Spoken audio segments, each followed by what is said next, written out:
नमस्कार दोस्तों, तेजस एकेडमी में आपका स्वागत है। मैटर एनसीईआरटी बुक से लिया है। शुरू करेंगे 3 सेकंड में। संविधान के बारे में गौर करने वाली पहली बात है कि यह व्यक्ति की स्वतंत्रता के लिए प्रतिबद्ध है। यह प्रतिबद्धता किसी चमत्कार के रूप में मेज के इर्द गिर्द चुपचाप बैठकर चिंतन मनन करने से नहीं आई। यह प्रतिबद्धता लगभग 1 सदी तक निरंतर चली बौद्धिक और राजनीतिक गतिविधियों का परिणाम है। 19वीं सदी के शुरुआती समय में ही राममोहन राय ने प्रेस की आज़ादी की काट छाट का विरोध किया था। अंग्रेजी सरकार प्रेस की आज़ादी पर प्रतिबंध लगा रही थी। राममोहन राय का तर्क था कि जो राज्य व्यक्ति की ज़रूरतों का ख्याल रखता है उसे चाहिए कि वह व्यक्ति को अपनी ज़रूरतों की अभिव्यक्ति का साधन प्रदान करे।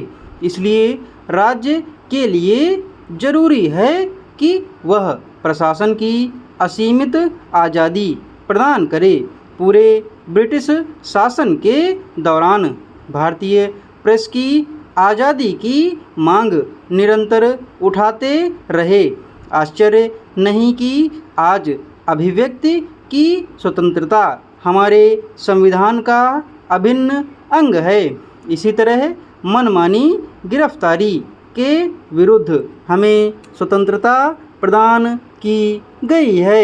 आखिर कुख्यात रॉलेट एक्ट ने हमारी इसी स्वतंत्रता के अपहरण का प्रयास किया था और राष्ट्रीय स्वतंत्रता संग्राम ने इसके विरुद्ध जमकर लोहा लिया। इसके अतिरिक्त अन्य वैयक्तिक स्वतंत्रताएं मसलन अंतरात्मा का अधिकार उदारवादी विचारधारा का अभिन्न हिस्सा है। इस आधार पर हम कह सकते हैं कि भारतीय संविधान का चरित्र मजबूत उदारवादी बुनियाद पर प्रतिष्ठित है। मौलिक अधिकारों से संबंधित अध्याय में हम देख चुके हैं कि भारतीय संविधान व्यक्ति की स्वतंत्रता को कितना महत्व देता है। यहाँ इस बात को भी हम याद करें कि संविधान को अंगीकार करने के 40 वर्ष पहले भी भारतीय राष्ट्रीय कांग्रेस के प्रत्येक प्रस्ताव, योजना, विधेयक और रिपोर्ट में व्यक्ति की स्वतंत्रता की चर्चा रहती थी। इसे यूं ही लिखने भर के लिए नहीं लिखा जाता था, बल्कि इसे एक ऐसा मूल्य माना जाता था जिस पर समझौता नहीं किया जा सकता। बात बहुत पुरानी है। एक चित्रकार ने एक बार विचित्र चित्र बनाया। वह चित्र बड़ा विलक्षण दिखाई देता था। उस चित्र में चित्रित पुरुष का मुंह बालों से ढका हुआ था। सामान्य पुरुष के सिर पर बाल होते हैं और आगे से ललाट साफ रहता है, परंतु उस चित्र में पुरुष के माथे पर बाल थे और पीछे से खोपड़ी गंजी थी। उसके पैरों में पंख लगे हुए थे। लोगों ने चित्रकार से पूछा, इस चित्र को देखकर तो पता ही नहीं लगता कि किस निमित्त को लेकर बनाया गया है।